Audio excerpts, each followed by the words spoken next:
না শাকিব ভাই কি চাচ্ছে সেটা আপনার কি মনে হয় নায়িকাদেরকে বিয়ে করলে সংসারে অশান্তি হবে, ডক্টর মেয়েকে বিয়ে করলে অশান্তি হবে না? বাংলাদেশে কত কত ডক্টর মেয়েদের ডিভোর্স হয়েছে আপনারা জানেন? তার ওয়াইফরা তাকে চায়, দুজনেই ভালোবাসে, দুজন তার কাছে আসতে চাচ্ছে।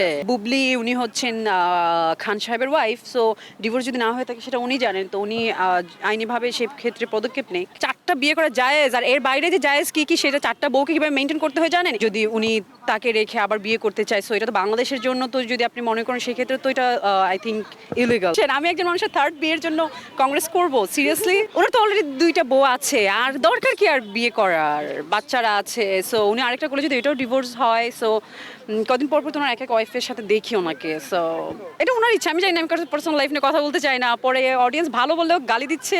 আচ্ছা, কি চান শাকিব ভাই আবার মিডিয়ার মেয়ে বিয়ে করুক নাকি ডাক্তার খুঁজতেছে শুনলাম নাকি মিডিয়ার বাইরে? তারপরে এটা বলতে পারেন না যে মিডিয়ার মেয়ে দুজনকে অলরেডি বিয়ে করেছে, সো উনি যেহেতু মিডিয়ার পার্সন, উনি মিডিয়ার নায়িকাদের সাথে হয়তো বেশি কমফোর্টেবল ছিল, ওনার আন্ডারস্ট্যান্ডিং ভালো ছিল, সেই জন্য উনি দুইটা বিয়ে করেছে মিডিয়ার নায়িকা।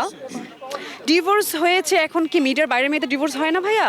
মিডিয়ার বাইরে আপনি দেখুন পুরো বাংলাদেশে মিডিয়ার কয়টা মেয়ের ডিভোর্স হয়েছে আপনারা আপনারা জানেন? একজন চারটা জায়েজ আছে, আপনারা তো নামাজ পড়েন এক একজন বলে মনে হয় না? নর্মালি ধর্ম কেউ পালন করে না, শুধুমাত্র চারটা বিয়ে আসলে আপনারা বিয়ে করার এত পাগল কেন? হ্যাঁ, শুধু চারটা বিয়ের ক্ষেত্রে আমরা সবাই চারটা বিয়ে করা জায়েজ, আর এর বাইরে যে জায়েজ কি কি সেটা চারটা বউকে কীভাবে মেনটেন করতে হয় জানেন?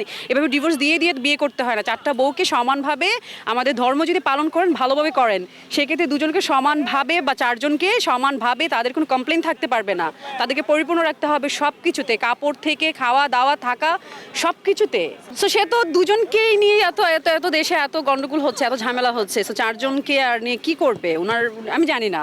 তো আপনার কি মনে হয় নায়িকাদেরকে বিয়ে করলে সংসারে অশান্তি হবে, ডক্টর মেয়েকে বিয়ে করলে অশান্তি হবে না? বাংলাদেশে কত কত ডক্টর মেয়েদের ডিভোর্স হয়েছে আপনারা জানেন? না শাকিব ভাই কি চাচ্ছে সেটা তো আমি বলতে পারবো না, বাট আপনারা যারা বলছেন বা যারা অডিয়েন্স যারা দেখবে তাদেরকে বলতে চাচ্ছি একটা কথা। আপনারা অনেকে মনে করেন মিডিয়ার যারা তাদেরই সংসার নষ্ট হচ্ছে, মিডিয়ার যারা তাদেরই প্রবলেম বেশি হচ্ছে। আপনারা একটু দেখুন না, মিডিয়াতে আছেই কয়েকশো নারী, তা যতগুলো মানুষের ডিভোর্স হচ্ছে, দুই একজনের আন্ডারস্ট্যান্ডিং হচ্ছে না, ডিভোর্স হচ্ছে, আপনারা দেখছেন তাদেরটা সামনে আসছে, কিন্তু আপনারা দেখুন তো গড়ে কতজন, কতটা ডিভোর্স এভরিডে হচ্ছে বাংলাদেশে, কয়জন মিডিয়ার এক্সাম্পল? না না, আপনারা এটা এক্সাম্পল বলতে পারেন না।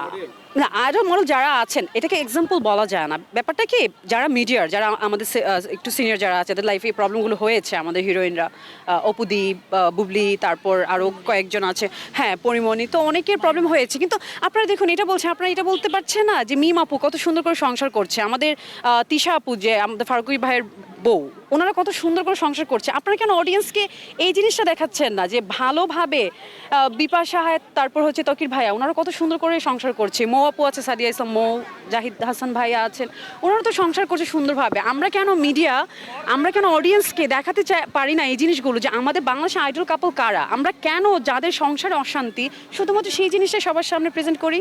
ওকে, কংগ্রেচুলেশনস শাকিব খান ভাইয়া, আরেকটা কুইন পেতে যাচ্ছি, ইয়া মেবি। কি কোয়েশ্চেন, কি আনসার, কি কি কোয়েশ্চেন? আমি একজন মানুষের থার্ড বিয়ের জন্য কংগ্রেস করব? সিরিয়াসলি? তার পাশে নেই মানে? তার ওয়াইফরা তাকে চায়, দুজনেই ভালোবাসে, দুজন তার কাছে আসতে চাচ্ছে, মারামারি তাকে পাওয়ার জন্য, তাকে ভালোবাসে। ডিভোর্স হয়নি তারা জানে। বুবলি উনি হচ্ছেন খান সাহেবের ওয়াইফ, সো ডিভোর্স যদি না হয়ে থাকে সেটা উনি জানেন, তো উনি আইনিভাবে সে ক্ষেত্রে পদক্ষেপ নেই। যদি উনি তাকে রেখে আবার বিয়ে করতে চায়, সো এটা তো বাংলাদেশের জন্য, তো যদি আপনি মনে করেন সেক্ষেত্রে তো এটা আই থিঙ্ক ইলিগাল, মানে বউয়ের পারমিশন ছাড়া বিয়ে করা। তো সেক্ষেত্রে উনি অ্যাকশন নেই, যেহেতু উনি ওনাকে ভালোবাসে, এবং দুদিন পরপরই এত এত প্রবলেমগুলো আমরা ফেস করি, আমরা ফেসবুকে বিভিন্ন স্ট্যাটাস দেখছি, বিভিন্ন প্রবলেম দেখছি, সেক্ষেত্রে বলছি।